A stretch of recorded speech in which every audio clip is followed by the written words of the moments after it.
colle. Tout le monde dit que mon linge sera pas beau.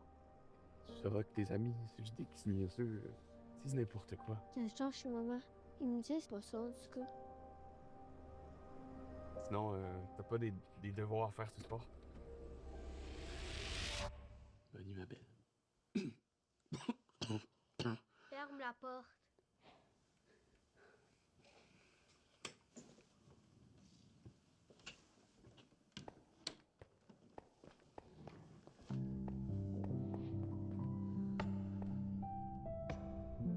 Ouais, faut vraiment que j'arrête cette merde. Ça commence sérieusement à me pourrir la vie.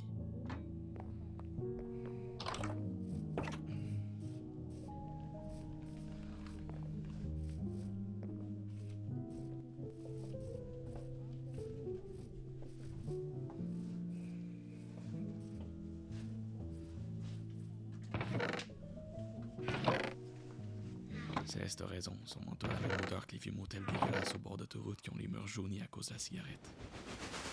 Hey, t'es là? Oui, je suis là. Et ce son, Céleste dort! Comme ça, c'est mieux? Ouais. Qu'est-ce que je peux faire pour toi? J'aime ça savoir comment on fait enlever l'odeur de la cigarette sur un manteau. Très bien. Commence par faire tremper le vêtement dans de l'eau. Ensuite, ajoute du savon, du bicarbonate, du vinaigre blanc ou de la vodka. Faut que j'ajoute tout en même temps. T'es sûr, c'est pas Je reviens dans 30 secondes, après la pause publicitaire. Non, pas, j'ai besoin de toi. Je reviens dans 30 secondes. Cette vidéo est en collaboration avec l'association Demain sera non-fumeur et leur campagne du nom de Rentre dans le game, qui a pour objectif de sensibiliser les jeunes sur les dangers du tabac. Vous pouvez retrouver Rentre dans le game sur leurs réseaux sociaux si vous voulez en apprendre davantage sur les dangers de l'industrie du tabac, Ellie, t'es là maintenant? sur les pratiques de celle-ci et sur la sensibilisation. C'est sûr qu'il faut tout mettre. Tout est dans la description de la vidéo. Pause terminée. Moi aussi, j'ai fini. Hein? T'as fait quoi, Adam? Ben, j'ai fait ce que tu m'as dit, j'ai tout mis. T'as tout mis? Ouais. Oh, fallait pas. Quoi? Ça risque de décolorer le tissu. Je ne suis pas programmée pour faire des blagues. Tabarnak! Il y a une merde quand même. C'est quoi ça? C'est du liaisage à chaque fois! Tu aurais dû attendre mes indications. Eh oui, c'est ça. Merci de me le dire maintenant qu'il est trop tard. Tu vas devoir en acheter un nouveau pour demain. Comment? Il est 22h. Les magasins sont fermés à 22h. Céleste ne pourra pas aller à l'école avec ça. Tellement conne. Calme-toi. Je suis très calme, je suis fucking calme.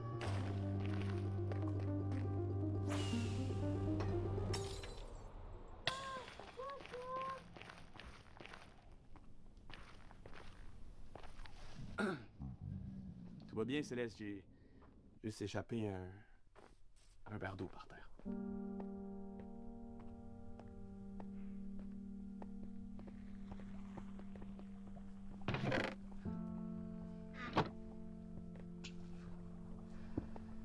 Désolé, ma belle.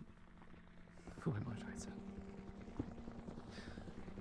Tu veux savoir comment arrêter de fumer? Je parlais pas lui. Je pense que tu serais capable de m'aider à... Oui, je connais une technique très efficace pour arrêter toutes sortes de dépendances. Ok, tu peux en dire plus? Si tu t'excuses pour tantôt,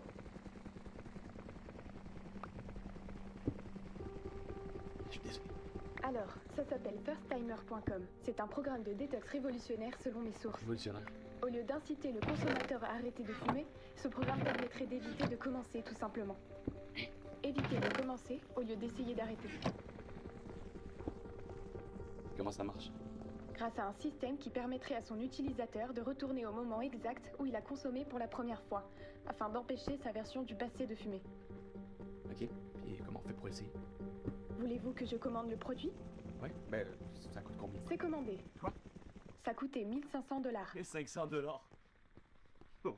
Trop tard. C'est déjà commandé. Oh. Pense à Céleste, Adam. Ouais, mais je fume jamais si souvent que ça, puis non plus je fume jamais proche d'elle, ça ne peut pas être si grave que ça, faut juste que j'apprenne à la vivre. Comme du... La nicotine reste sur les vêtements, sur la peau et sur les cheveux même quand tu as Oh, fini mais tu de comprends fumer. pas, j'ai pas l'argent pour ça, c'est trop cher ton truc, ça marche ou pas? J'ai des trucs beaucoup plus importants que ça à payer. Comme? L'épicerie, ma maison, je suis pas un fucking robot moi. Et tes cigarettes? Comme les cigarettes. D'après mes calculs, tu as dépensé plus de 3500 $ en cigarettes dans la dernière année seulement. Ça se fait pas, ça. Tu veux que je te montre mes calculs? Ça va être quand, truc.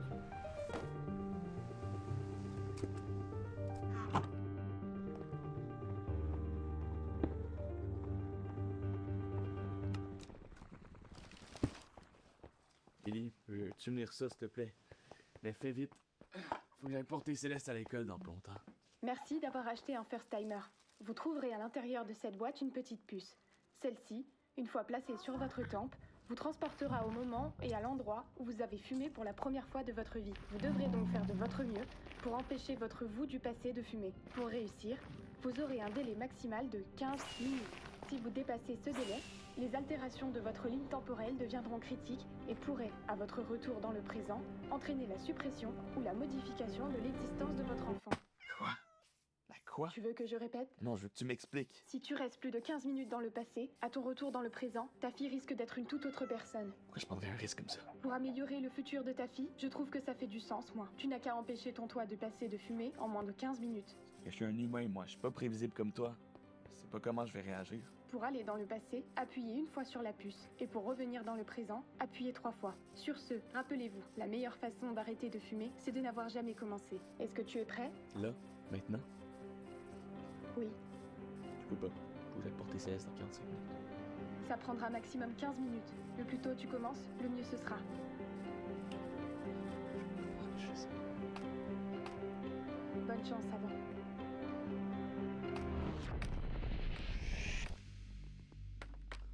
Bienvenue en 2025, Adam.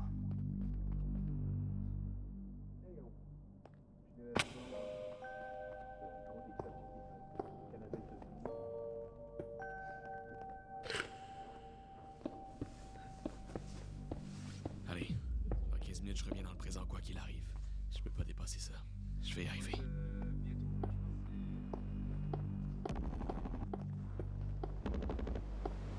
T'as déjà essayé?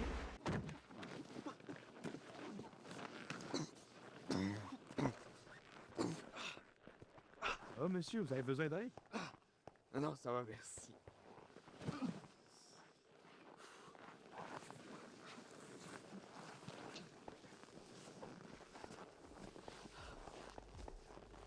Merci, les gars. Faites attention. C'est glissant ici. Ouais, j'ai remarqué ça.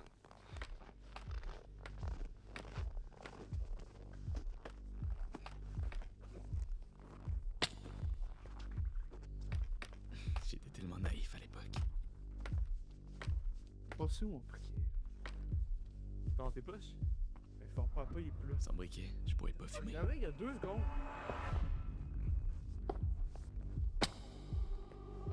On a juste à pas fumer. T'es sérieux, tout le monde? Ou sinon, on peut prendre celui-là. T'as trouvé ça où? Je l'ai emprunté au vieux en l'aidant à se relever.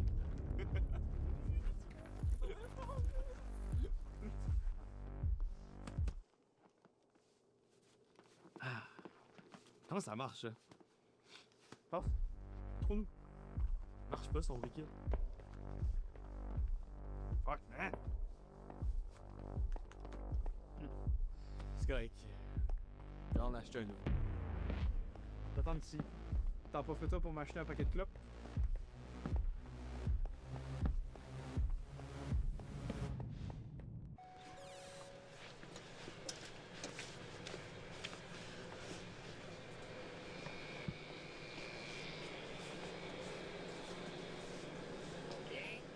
Point 50, madame. Combien? Désolé, j'entends pas bien. Est-ce que c'est cher? Dans mon temps, c'était pas autant cher, en tout cas. Une chose est sûre, je n'ai jamais aimé attendre dans une file. Je vais faire demi-tour, c'est certain. Et voilà, si j'achète pas de cigarettes ce jour-là, je deviendrai jamais addict. Je vais enfin pouvoir dire adieu à mes problèmes. Je vais enfin pouvoir être un bon père pour ma fille. Madame, vous savez quoi? Je vous l'offre, votre paquet de gomme. C'est cadeau. Ça sera payé par carte. Si, tu me sauves. Quoi? Non, non, non, non, je refuse! Trop tard. C'est déjà fait. Allez-y. Profitez-en maintenant. C'est peut-être le dernier.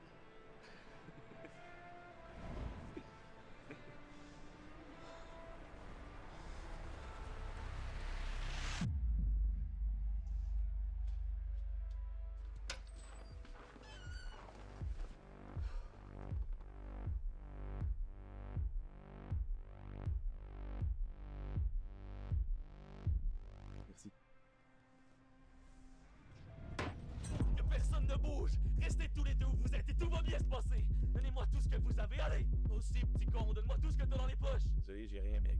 Pas dur avec moi pour impressionner madame! Je te jure, j'ai rien. Veux que je te tire une balle ou quoi? Fais ce que je te dis, les poches!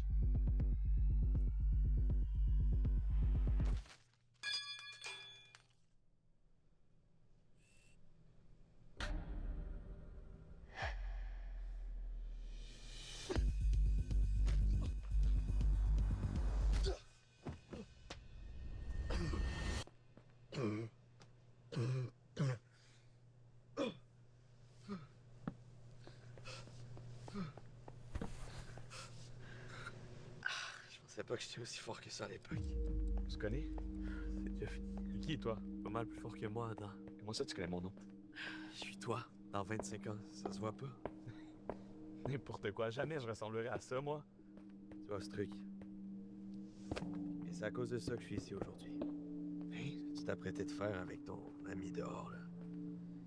Tu vas le regretter toute ta vie, puis tu vas tout faire pour pas que ça arrive. Qu'est-ce que tu racontes? On va juste fumer une cigarette, moi puis Tony. Je vois pas où est le problème. Il est devant toi, le problème. T'as envie de ressembler à ça plus tard? Hein? Je ressemblerai jamais à ça, moi. Si tu fumes cette cigarette-là aujourd'hui, tu vas vouloir en fumer une autre demain, puis une autre après-demain. Puis un jour, tu vas te réveiller sans t'en rendre compte. T'auras 40 ans, puis la première chose que tu vas penser en sortant de ton lit le matin, ce sera pas ta famille, mais cette maudite cigarette que tu dois fumer pour commencer la journée. Oh, je serai jamais comme ça, moi. Je sais me contrôler. Tu savais le nombre de fois que j'ai repensé à cette soirée où tout a commencé. Je sais vraiment pas qu'est-ce que tu racontes, mais c'est vrai que tu viens du futur pour essayer de m'empêcher de fumer. En tout cas, ça marche pas.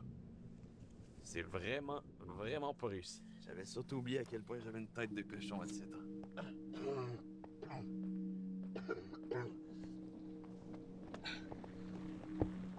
Là, t'as quel âge? J'ai 42 ans. 42 ans. J'ai l'air d'en avoir 60. Merci. Puis sinon, on devient quoi? Pas grand-chose, honnêtement. Voir qu'on a la chance d'être le père d'une petite fille merveilleuse. Ah ouais? Elle s'appelle comment? Céleste. Ah, c'est drôle, c'est... Un de tes noms préférés. C'est normal, c'est toi qui vas le choisir dans 13 ans. Elle est comment, Céleste? Elle est géniale. Sauf qu'elle nous déteste.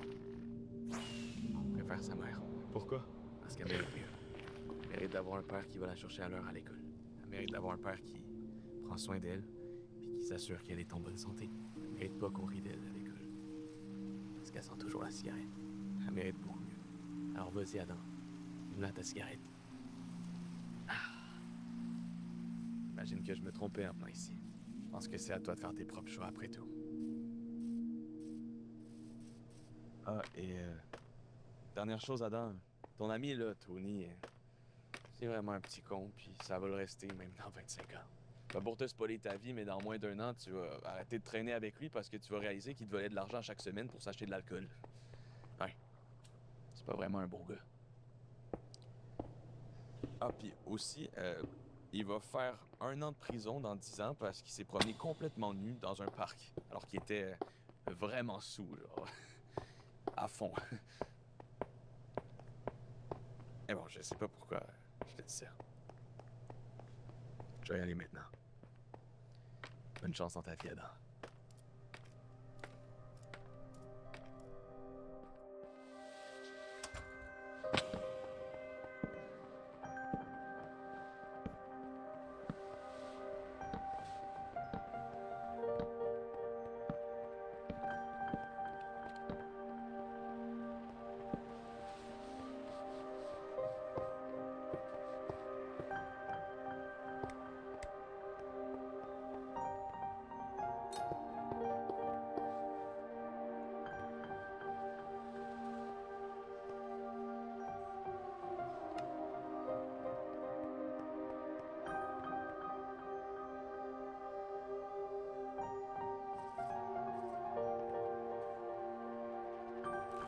Papa, t'es prêt pour venir m'apporter?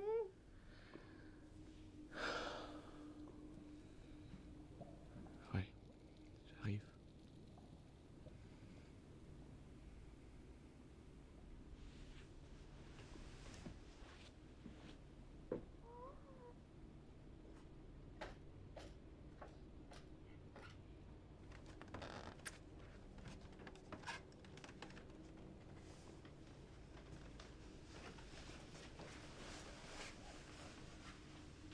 Tu dormais? Ton manteau. Quoi?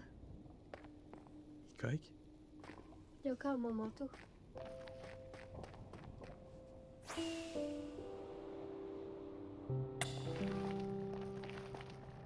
sent... Pourquoi il sentirait mauvais?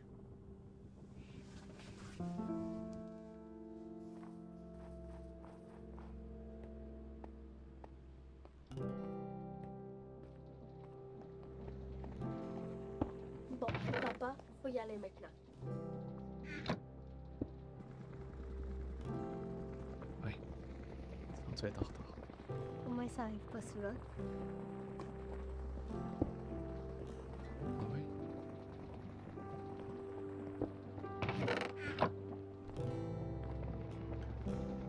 Merci à la campagne Rentre dans le Game d'avoir rendu ce court-métrage possible.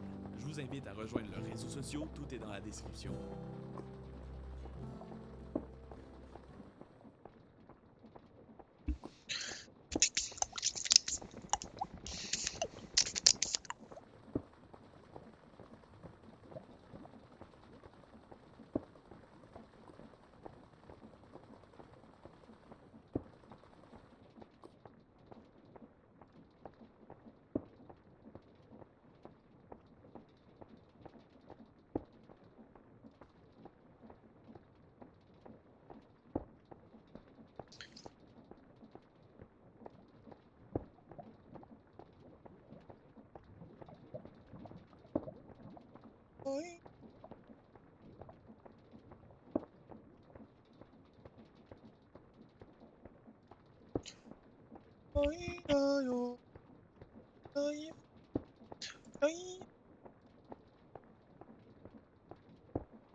C'est que ça qui était fait là.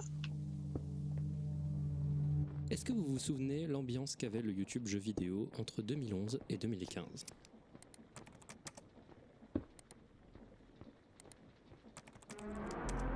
Moi je m'en souviens très bien. C'était couvert de jeux indépendants d'horreur simples qui faisaient une quantité de vues astronomique. Vous vous en souvenez probablement de ces jeux, Slender, SCP-087, SCP Containment Breach, Cry of Fear, Penumbra, vous en connaissez un paquet. Mais moi, ceux qui m'ont le plus marqué, c'est plutôt ceux qu'on a oubliés. Tous les clones de Slender, Witch, One Late Night, Maere, Corridor, Slendy Tubbies, Labyrinthe, plein de noms oubliés ou qui vous ravivent des souvenirs, tous les jeux inspirés de creepypasta populaires de l'époque.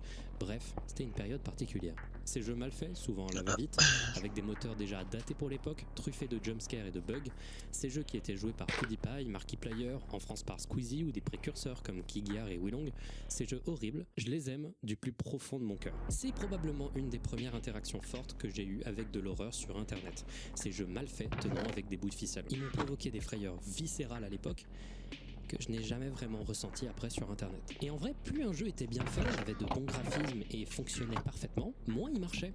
Et c'est seulement récemment que j'ai compris pourquoi. Ces jeux en réalité, ils avaient une force incroyable que tout le monde ignorait.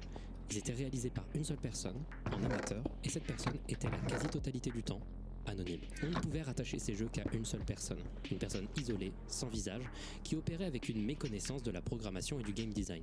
Et même parfois, on oubliait carrément que ces jeux étaient créés par quelqu'un. Ainsi, à la différence d'un jeu développé par une team avec beaucoup de moyens, chaque bug, chaque excentricité ou moment étonnamment plus dérangeant que la norme devient non pas un travail amené à fruition dans la tête du joueur, ça devient un accident, comme si le jeu, la création, était plus forte que son créateur, ou alors que son créateur lui-même est dérangé, et que son œuvre est le reflet d'une volonté intimiste de partager sa vision ou son expérience. Vous pouvez penser que c'est de la branlette intellectuelle, vraiment vous pouvez, mais pour moi c'est une esthétique qui est turbo-exploitable actuellement. Créer des jeux qui te font dépasser la notion de créateur, ou alors qui te font te poser des questions sur la santé mentale de celui-ci, c'est un truc qui fait écho à des peurs beaucoup plus anciennes, beaucoup plus instinctives et beaucoup plus viscérales. Alors pourquoi je vous parle de tout ça ?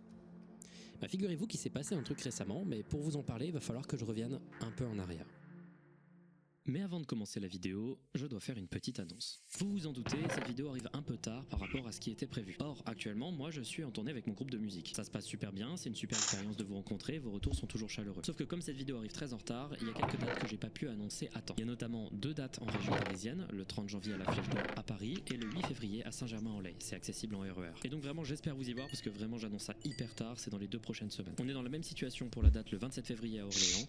On vous y attend fort, ça a été annoncé pendant les fêtes, c'est passé un peu inaperçu. Sinon on passe aussi à La Roche-sur-Yon, Audincourt, Angers, Mont-de-Marsan, Yverdon-les-Bains pour notre première date en Suisse, Lyon, Périgueux et Auxerre. Tous les liens des billetteries sont d'ailleurs dans un Linktree dans la description. On espère vous y voir très nombreux, on a hâte. Et je rappelle que la tournée n'impacte pas les sorties de vidéos et que d'autres dates seront annoncées dans le futur. Au revoir et bonne vidéo. Et ça on va en parler en détail dans le prochain Findings qui va parler une bonne dernière fois des backrooms. Dans la dernière petite vidéo que j'avais fait, je terminais la vidéo en vous disant que le prochain gros Findings serait sur les backrooms, pour enfin clore ce chapitre de ma chaîne. Sauf que comme c'était un gros morceau, je voulais faire une petite vidéo en attendant. Sauf que pour faire cette vidéo sur les backrooms, j'avais déjà testé des jeux vidéo sur les backrooms en live, et ça m'avait un peu ravivé ma passion enfouie pour les petits jeux étranges créés avec 2-3 bouts de ficelle.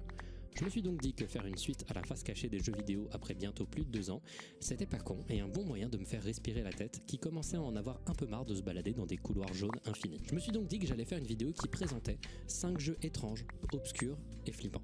Donc j'ai commencé à faire mes recherches pour trouver des jeux un peu déstabilisants. J'ai cherché, écumé des images iceberg, scrollé sur plusieurs sites et forums et j'ai trouvé 11 ou 12 jeux intéressants, pas très connus, qu'il fallait trier pour en garder quelques-uns. Donc j'ai commencé à jouer à chacun d'entre eux. J'ai fait plusieurs types de jeux plus zinzin et bizarres les uns que les autres, puis je suis tombé sur un jeu qui m'a pas mal déstabilisé. Ce jeu était pas incroyable, mais il m'a laissé complètement perplexe. C'était une des premières fois depuis longtemps que je finissais un jeu et je me disais mais à quoi je viens de jouer là? Ce jeu c'est Coin Collector. Je l'avais entendu à la base sur Reddit dans un commentaire que je n'ai plus réussi à retrouver après, et le gars parlait de ce jeu comme un truc qui l'avait énormément marqué, alors qu'il s'attendait juste à jouer à un petit jeu à la con. J'ai ouvert Coin Collector à l'aveugle et j'ai commencé à jouer.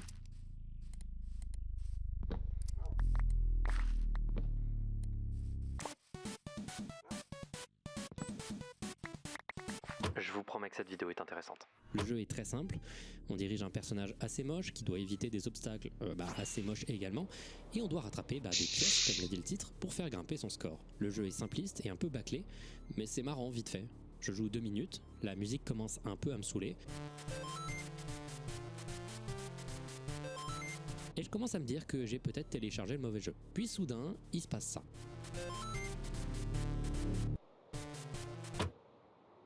Ok, c'était quoi ça? Il y a une image random qui apparaît brièvement en coupant la musique. une sorte de chambre. Sur le moment, ça m'a un peu déstabilisé, mais j'ai continué à jouer en me disant tiens, il se passe quelque chose. Et c'est revenu. L'image apparaît complètement aléatoirement pendant ta partie, et pendant en réalité tes 2-3 premières parties. Puis à un moment, à force de jouer en boucle à ce jeu sans prévenir,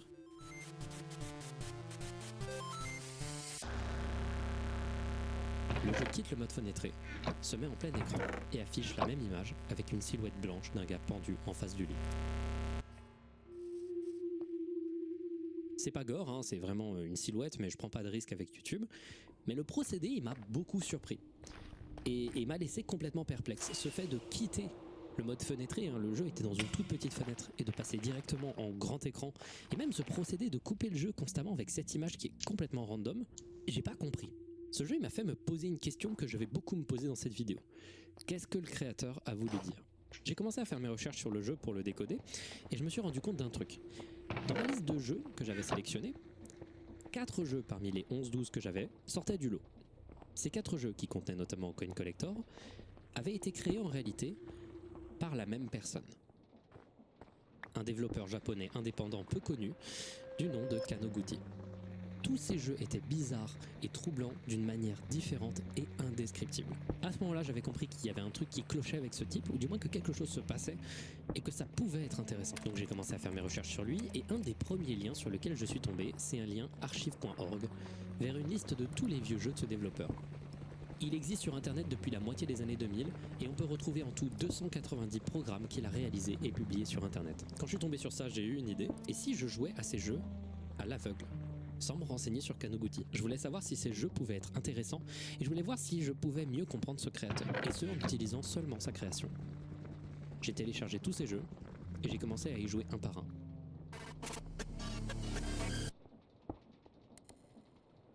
C'est un des terriers de lapin les plus fascinants que j'ai pu voir depuis longtemps. Sans le savoir, je me suis plongé dans un univers qui, au cours du temps, devenait de plus en plus déformé, de plus en plus distordu, de plus en plus dérangeant. Cette vidéo va pas forcément parler à tout le monde. On parle d'une esthétique qui est beaucoup plus niche que d'habitude, et il y a beaucoup de gens qui vont trouver que cette vidéo c'est de la branlette. Mais c'est un des sujets qui m'a le plus fasciné, et ce depuis longtemps. Il faut que je vous parle de Kanoguchi.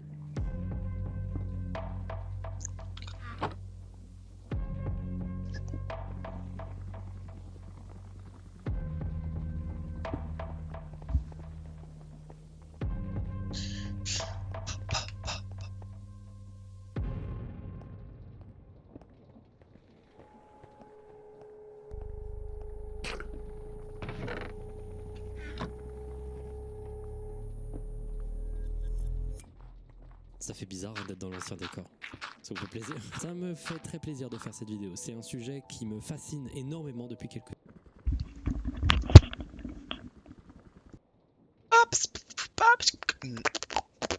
temps. Et encore une fois, c'est pas le sujet le plus accessible que je ferai sur cette chaîne. Il y a des gens qui vont juste pas piger. Mais je le fais pour ces quelques personnes qui vont vraiment piger pourquoi c'est incroyable. Et je vais essayer de vous raconter tout ça d'un point de vue chronologique. Essayer de vous faire comprendre comment je suis rentré dans l'univers de Kanoguchi. Et tout ça, ça a commencé donc avec la découverte de l'archive. Ma première idée, c'était de jouer à tous les jeux, les uns à la suite des autres, et de noter ceux que je trouvais intéressants, intrigants, et aussi, j'avais envie de noter toutes les récurrences dans son style. Je voulais me pencher sur l'œuvre du gars, parce que je pensais que le gars allait être un artiste, et que évidemment, il y a un style. Je voulais savoir ce qu'il pouvait raconter, et s'il y avait des thèmes qui revenaient régulièrement. Pourquoi y a du gris qui spawn? L'archive était déjà un peu organisée. Elle était segmentée en packs de jeux qui avaient tous un numéro. Ces packs étaient visiblement organisés de manière chronologique, mais les jeux à l'intérieur des packs n'étaient pas chronologiquement mis. C'est juste une sélection en fonction des années, quoi. Et les tout premiers jeux de Kanoguchi sur l'archive, c'est clairement des jeux qui ont été faits au tout début de sa carrière, quand il était très jeune. La plupart d'entre eux, c'est des essais, des tentatives. Et même pour vous dire, la plupart de ces jeux ne sont même pas des jeux. C'est un constant avec Kanoguchi. Et c'est la première chose que je vais noter comme récurrence dans son travail. Il y a 4 types de programmes de Kanoguchi. Le premier, ce sont les outils. Des lecteurs vidéo, des lecteurs images, des trucs pour générer des glitches, etc. etc. C'est clairement de l'utilitaire et c'est étrange qu'il ait tout partagé sur internet. Mais ça, on y reviendra plus tard. Mais oui, beaucoup de programmes de Kanoguchi, en réalité, c'est des logiciels. Des logiciels très simples, faits avec très peu de moyens, mais des logiciels quand même, qui se fait en 2 temps. D'abord, il y a la première étape frustrante. Quand on lance le jeu,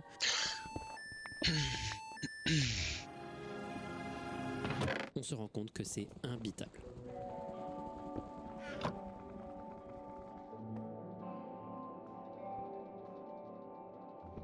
T'essaies de te balader dans cet internet, sauf que les liens sont des trucs qui ressemblent à ça, et donc la navigation est complètement floue.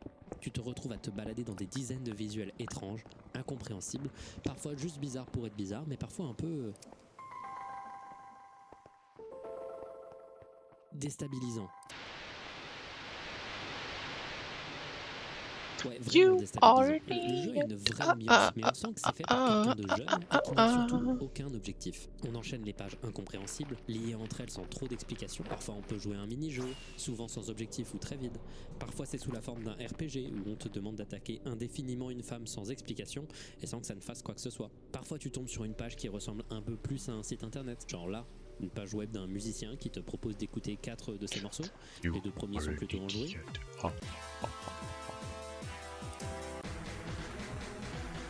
Et les 2 autres le sont un peu moins.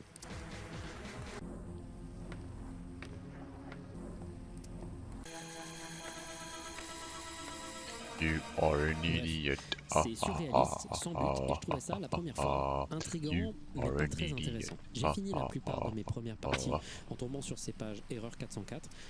Définitivement des trucs les plus frustrants du jeu parce qu'elles te demandent tout simplement de relancer le jeu. Ce sont en gros des cul-de-sac. À chaque fois donc tu devais retourner te balader dans des images sans le moindre sens pendant des heures parsemées de phrases en anglais mal traduites. J'étais un peu frustré, je vais pas vous le cacher à ce moment-là. Puis pendant une de mes nombreuses parties, il s'est passé un truc. J'étais en train d'écrire des notes à côté, sur mon deuxième écran, et à ma gauche, le jeu tournait et était bloqué sur cette page. Et pendant que j'écrivais, il s'est passé ça.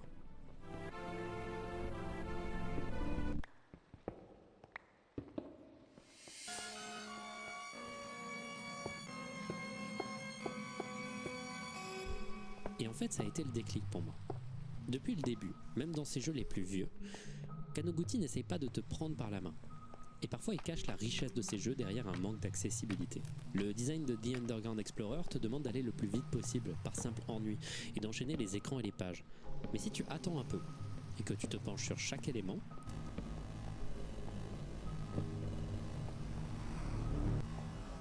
tu réalises que le jeu est truffé à ras-bord de détails et de secrets.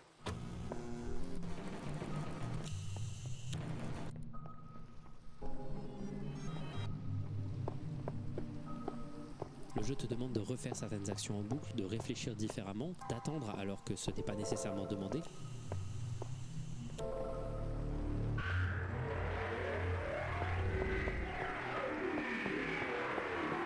Et des tonnes de secrets te seront révélés.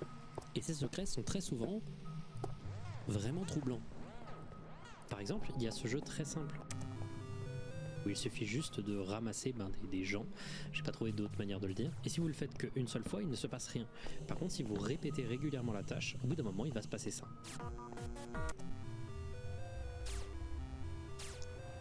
L'écran se déforme un peu plus à chaque fois que vous récoltez quelqu'un, et lentement un visage se dessine dans le fond. Et si vous relancez le jeu une dernière fois,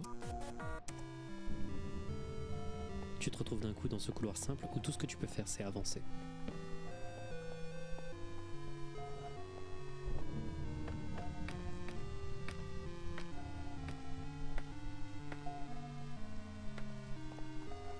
Puis soudain,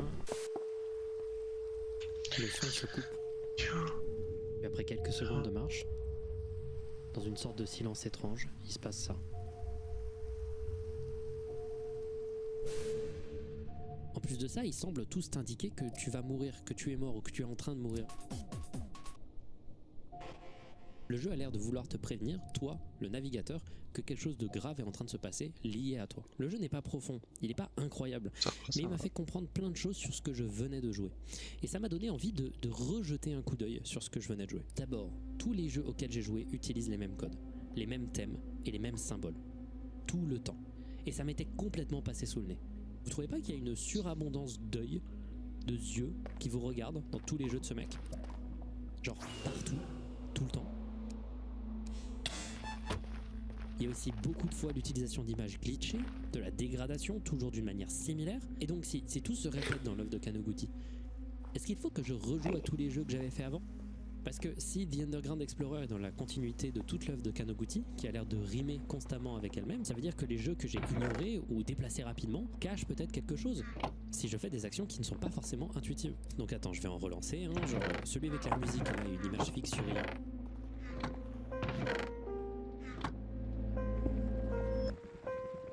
Oh merde! Je suis passé à côté de ça? Et si je relance celui-ci là, Watashi no Omoide, que j'attends un peu? Ouais non, il se passe rien. Ah! Comment j'ai pu rater ça? Ah putain, arrête! Ok. Ça commence. Les jeux de Kanoguchi, à partir d'un certain point au début de sa carrière, commencent à devenir de plus en plus étranges et surtout de plus en plus flippants. Et pour s'en rendre compte, ça te demande une certaine volonté. Les jeux et programmes que ce mec crée, dès le début, ne sont pas faits pour le grand nombre, mais pour le petit pourcentage de gens suffisamment déterminés à pousser le truc, qui seront récompensés par un événement pas du tout prévu à la base. Un exemple les plus binaires et typiques, c'est un programme qu'il a appelé Window. Quand je l'ai lancé la première fois, il y avait juste cette petite image inquiétante, avec des bruits d'atmosphère étranges. Celui-là, il a un peu retenu mon attention. Je me demandais comment on pouvait interagir avec celui-ci. J'ai essayé beaucoup de trucs, ça n'a pas marché. Sauf qu'à un moment, j'ai eu envie de le relancer. Et j'ai eu la chance de tomber sur ça.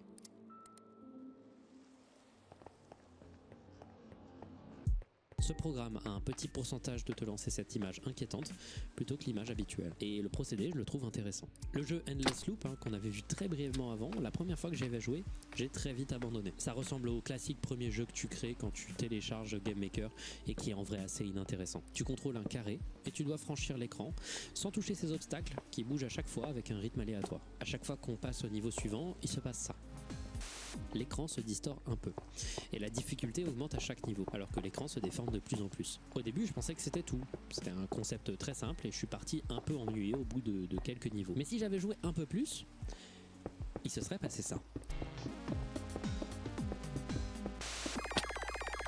Toutes les textures du jeu se métamorphosent en une série de yeux qui te regardent et si vous franchissez le niveau,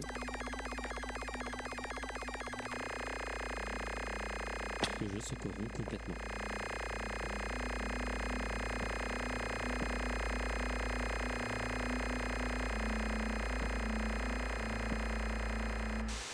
Puis de retour au premier niveau. On comprend donc très vite un truc. Le fait que le jeu ressemble à un jeu fait par Game Maker par un très jeune amateur, en fait c'était voulu. Le fait qu'il ait l'air aussi simple et moche, c'était prévu dès le départ. Si tu télécharges le jeu et que tu y joues sans t'attendre à rien, cet écran, il va vraiment te marquer. C'est le cas de pas mal de jeux du début de la carrière de Kanoguchi. Il fonctionne sur une logique de bait and switch. Tu t'attends à un type de jeu et tu te fais surprendre par une mécanique ou un visuel imprévu. Et souvent, il va utiliser ce truc dont je vous avais parlé dans l'intro. Ce truc que c'est créé par un seul créateur, que c'est indépendant. Et donc du coup, tu t'attends à quelque chose de simple et quand quelque chose de travaillé avec une ambiance surprenante d'un coup arrive, ça te surprend vraiment. Mais t'as aussi dans les jeux sans interaction des trucs trop bizarres, genre Gun and Romorph, une sorte de série de visuels sous fond de musique. C'est assez troublant à voir, c'est aléatoire, ça saute dans tous les sens, c'est surréaliste. Et t'as toujours des yeux partout, tout le temps. Dans quasiment tous les jeux de Kanoguchi, on retrouve ces yeux qui t'observent, parfois littéralement. Genre par exemple le jeu Watching, où tu es dans un couloir avec en face de toi un personnage qui t'observe. Aléatoirement, l'écran va devenir rouge, et quand ça arrive, il faut appuyer sur la souris, ce qui fige le jeu. On peut la relâcher quand le personnage en face de toi revient à la normale, et l'objectif c'est de rester le plus longtemps en vie et d'accumuler le plus de points, sachant qu'on gagne des points seulement quand la souris est relâchée, donc quand on est vulnérable. Le jeu est simple, c'est un mini-jeu très efficace, et la tension lorsque tu es tout près de la créature est assez importante.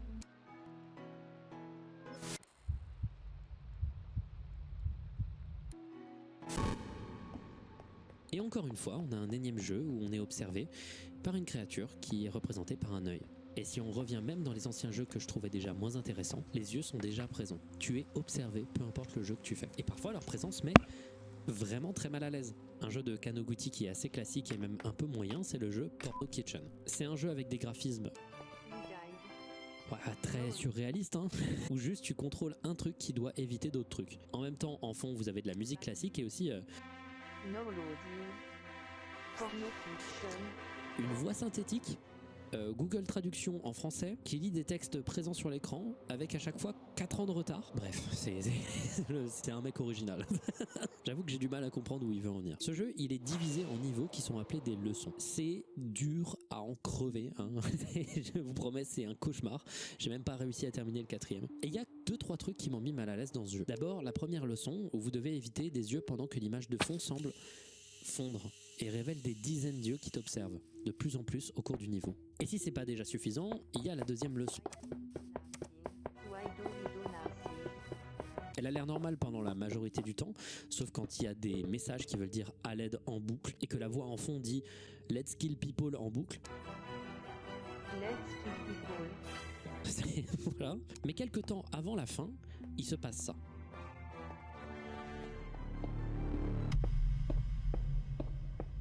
Qu'est-ce que c'est que ce bordel?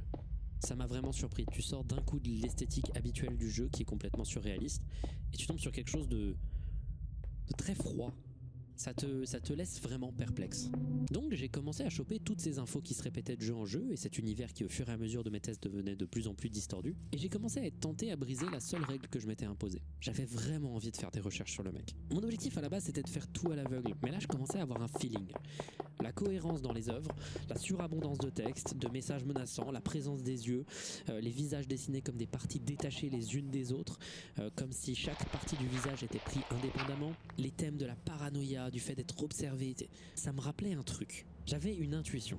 J'ai donc ouvert Google, j'ai cherché 2-3 infos sur Kanoguchi et j'ai eu la réponse à laquelle je m'attendais très vite, dans un commentaire critique d'un de ces jeux. La rumeur sur internet la plus persistante sur Kanoguchi, c'est qu'il serait atteint de schizophrénie et de paralysie du sommeil. Et d'un coup, tout prend une autre tournure. J'ai un pote assez proche qui est passionné par les jeux indépendants bizarres et notamment il adore ce qu'on appelle les doujins, une sorte de culture proéminente au Japon qui englobe tous les créateurs de manga, de musique et surtout de jeux vidéo qui travaillent en grande indépendance, en amateur complet. La culture a commencé il y a longtemps, même au début du jeu vidéo, où ces gens vendaient leurs jeux pirates dans la rue à qui voulait bien les acheter. Naturellement, à chaque fois que je tombe sur des jeux vidéo intéressants et des perles comme Kanoguchi, je lui envoie, et il y joue dans la seconde. Quand je lui ai envoyé l'archive de Kanoguchi, il est revenu à moi quelques jours après et m'a dit un truc. Récemment, il avait vécu dans le hall d'un hôtel la première crise psychotique de sa vie. Il s'est mis à croire qu'il était observé, commençait à entendre des voix. Il a commencé à croire que ses pensées n'étaient pas les siennes, qu'il était contrôlé à distance. Le tout alors que ses amis, en voyage avec lui, essayaient désespérément de le calmer. Le tout a pris des heures. Et il m'a également dit une autre chose. Il m'a dit que les jeux de Kanoguchi auxquels il avait joué, particulièrement certains qui vont venir plus tard dans cette vidéo, lui avaient énormément parlé. Il faisait terriblement écho à son expérience et à sa peur d'un potentiel diagnostic de la schizophrénie. Le tout sans qu'il ne soit au courant de la rumeur sur Kanoguchi. Cette interaction avec mon pote a durablement impacté l'angle de ma vidéo. Alors, soyons clairs à propos d'une chose. Je précise avant tout, comme à chaque fois que je parle de maladie mentale, etc., c'est un sujet où c'est très difficile quand on est quelqu'un qui fait ses recherches tout seul d'être juste. Même quand tu poses des questions à des professionnels, tu tomberas forcément sur des énormités ou des trucs qui sont pas tout à fait justes. Je ne sais pas de quoi je parle. J'essaye de faire mon maximum pour dire des choses vraies. Si j'ai tort, pitié, corrigez-moi en commentaire, envoyez-moi un mail, je ferai un erratum. Voilà. Je ne pense pas que la schizophrénie possible de Kanoguchi explique quoi que ce soit sur le style et la tournure de ses jeux. Il faut très vite s'éloigner de l'archétype de l'artiste fou, bête de foire, car c'est en vrai très déshumanisant. La schizophrénie, aujourd'hui, c'est une maladie mentale qui, quand elle est bien suivie et médicamentée, est parfaitement vivable. Et je suis sûr que la plupart d'entre vous avez connu, sans le savoir, une personne schizophrène. Ou du moins, il est surtout probable que vous ayez connu quelqu'un qui expérimentera des symptômes de la schizophrénie, ou alors quelqu'un qui en a expérimenté déjà, mais qui a eu une rémission totale de ses symptômes, ce qui arrive dans un tiers des cas. Il faut arrêter avec l'image du fou dangereux. Ce n'est pas vrai, cette image. Mais donc du coup, il est essentiel qu'on parle un peu de schizophrénie. Un des défauts de ma vidéo sur l'art des personnes atteintes de maladies mentales, c'est qu'elle contribuait un peu à la vision artiste incontrôlable. Alors qu'en réalité, la plupart des artistes que je traitais dans la vidéo, c'était des artistes atteints de psychose non médicamentée ou mal médicamentée, à un moment où on ne savait pas traiter ces maladies, qui essayaient de s'exprimer sur leur mal-être et leurs expériences, et ce, qu'elles soient liées à leurs idées délirantes ou non. Donc si Kanoguchi est bien un atteint de schizophrénie, Je ne pense pas que ses œuvres sont issues de la possible maladie mentale, mais j'ai plutôt l'impression qu'il s'exprime sur son vécu, et que son vécu inclut forcément les expériences propres à la maladie de la schizophrénie. Genre c'est clair que dans ses premiers jeux, quand il était visiblement très jeune, on voit les difficultés qu'un jeune adulte peut rencontrer avec la solitude et aussi la difficulté avec les premières relations. Donc une des premières choses qui te vient à l'esprit quand tu te rends compte que ce mec parle de choses qu'il a vécues, qu'il te parle de son vécu, qu'il est le reflet de comment il voit le monde, est-ce que ça ou ça, c'est des trucs qu'il a vus ou alors des trucs qui sont le reflet de pensée qu'il a pu avoir? Car oui, pour ceux qui ne le savent pas, la schizophrénie, c'est une maladie très difficile à vivre. La maladie, elle peut avoir beaucoup de manières de se manifester. Mais de ce que j'ai compris, la plupart du temps, ça se manifeste par des idées délirantes, des hallucinations et une générale perte de contact avec la réalité. Et le pire, c'est que la plupart du temps, c'est difficile pour la personne malade de réaliser qu'elle est malade. Car son expérience de la réalité ne lui paraît absolument pas factice. Si un schizophrène se crée l'idée délirante que ses médicaments sont du poison, ce qui arrive assez souvent, il se peut qu'elle fuit le traitement. Et associé à des délires de grandeur ou de persécution, où le malade va penser notamment qu'il est la cible d'un complot, ça amène à un des trucs les plus dévastateurs chez les schizophrènes, l'isolement pur et simple du patient. Il va se reclure sur lui-même et refuser le contact avec les autres. Quand tu réalises la difficulté de la maladie et la volonté de Kaneguchi visiblement dans certains de ses jeux de parler de son ressenti face au monde, tu te demandes naturellement à quel point ce qu'il représente est lié à ça. Eh bien, pour voir tout ça, on va un peu se pencher sur l'environnement internet de Kaneguchi.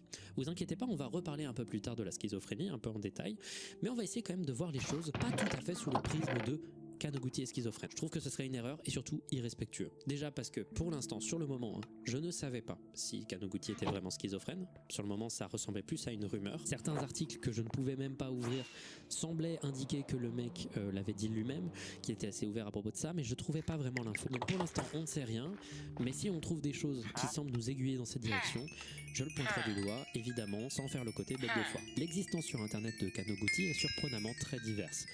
Mais le hub principal pour accéder à son univers, c'est son site internet kaneguchi93.neocities.org. Dans un premier temps, on trouve dans son menu un petit onglet avec une courte biographie, où on apprend pas mal de choses sur sa vie. D'abord, première révélation, Kaneguchi est né en 1993. Donc la deuxième révélation qui vient naturellement sur le gars, c'est que les premiers jeux de Kaneguchi que je vous ai présentés datent de quand il avait entre 13 et 16 ans. Il était très jeune, extrêmement jeune, et ça remet en perspective ses débuts plus hésitants et moins précis. On apprend d'ailleurs que plusieurs de ses jeux ont gagné des prix dans sa jeunesse, notamment ses jeux Intelligent Reality Paradise et Imagination Reality Paradise, des jeux qui sont un peu des sortes de mini-jeux absurdes, flippants, un peu à la WarioWare, mais plus chelou genre. Ces jeux lui ont valu des prix d'excellence, notamment le premier opus, qu'il a fait du haut de ses 15 ans. Et quand on défile les années, on se rend compte que le mec a gagné en vrai beaucoup d'autres trucs au cours de sa carrière, et que ça continue encore maintenant. Et ce type peut se vanter d'avoir une sorte de carrière artistique au Japon. Il a été exposé dans plusieurs expositions, et sans être un grand nom, il a l'air d'avoir une certaine popularité dans sa niche à l'échelle semi-locale. Plus haut dans le menu de son site, on peut réaliser l'étendue de ses sorties artistiques. Romans, dessins, peinture, logiciels et musique, le mec est très complet. C'est là enfin qu'on peut comprendre comment s'organisent ces jeux. Les jeux Kaneguchi Soft sont divisés en packs. Ce sont des sélections de jeux qui sont visiblement découpés de manière arbitraire, mais toujours dans un ordre chronologique. Chaque jeu ou logiciel de Kaneguchi a un identifiant et permet ainsi de retracer l'ordre de publication des jeux. Ils vont de 1 à 433. À l'heure où j'écris ces lignes, les premiers packs de jeux ne sont pas disponibles. Et si je n'avais pas eu d'archives, je n'aurais pas pu jouer à un paquet de ces très vieux jeux. Donc, troisième révélation, une partie des vieux jeux de Kaneguchi sont donc aujourd'hui des Lost Media. Et des Lost Media que j'aimerais bien qu'on retrouve. Je veux savoir ce qu'on a raté. L'archive que je vous ai présentée n'est pas exhaustive et elle répertorie même les identifiants des jeux qui sont aujourd'hui perdus. Ce site me donne donc accès à beaucoup plus de créations de Kaneguchi et surtout beaucoup plus de jeux. Des jeux plus récents et donc plus aboutis. Juste, moi, ce qui m'intrigue juste maintenant, c'est ses peintures et aussi ses dessins. Il a un compte Pixiv où il poste ses dessins et on trouve aussi ses archives où, pareil, ses artworks sont divisés en packs de 100 images et il y en a en tout 1400. 1400 travaux visuels numérotés étalés sur toute sa vie. Ce mec a été prolifique et ça rajoute encore plus au puzzle d'essayer de le comprendre. Et ce que je trouve intéressant, c'est que ses dessins et travaux artistiques visuels sont inquiétants. En fait, dès son adolescence, on reconnaît un style qui va perdurer tout le long de sa carrière. On peut voir dans les premiers packs des peintures enfantines, mais terrifiantes. On remarque un gars avec un univers interne assez troublé.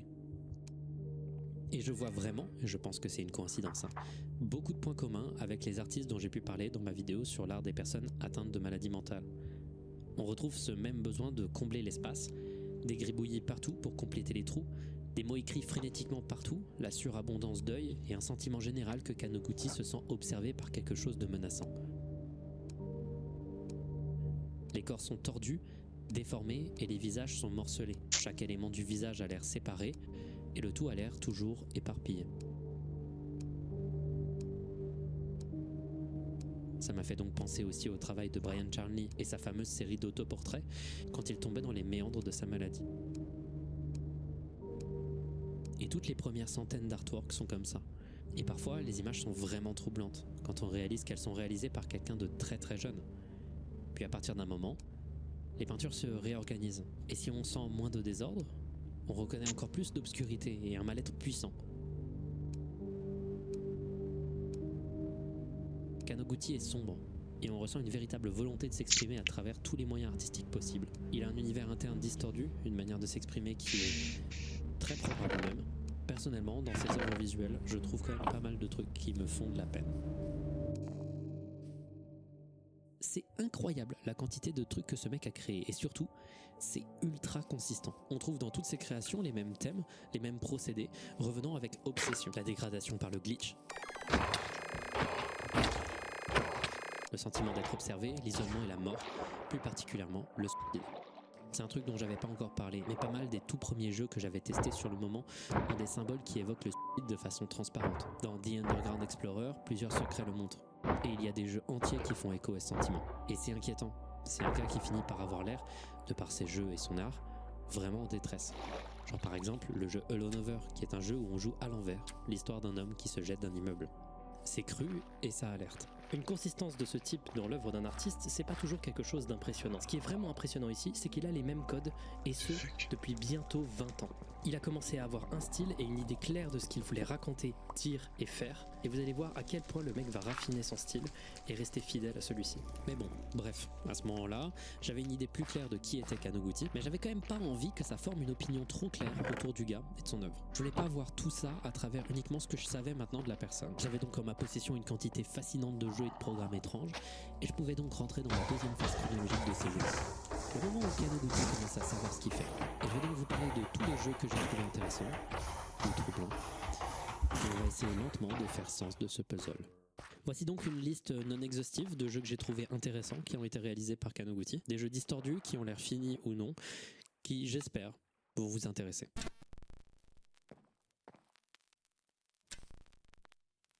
Quand on ouvre le programme For You, on se retrouve avec une musique très répétitive et ce petit texte simple présentant le jeu. Au début, on essaye d'utiliser des commandes pour passer à la suite du jeu.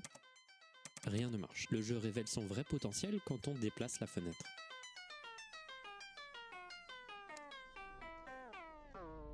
Je vous conseille de mettre un casque, car aller haut rend le son grave, aller bas rend le son aigu, et aller de gauche à droite te fait aller de l'oreille gauche à l'oreille droite. Quand on se déplace dans l'environnement avec la fenêtre, on voit ces très simples animations de bouche, d'hommes se transformant en bâtiment, et aussi cette corde avec un nœud coulant. À force de déplacer la fenêtre, les formes vont avoir des tailles de plus en plus grotesques. Puis à un moment, alors que le jeu se répète, je me suis dit que j'allais accélérer les choses en secouant la fenêtre le plus vite possible.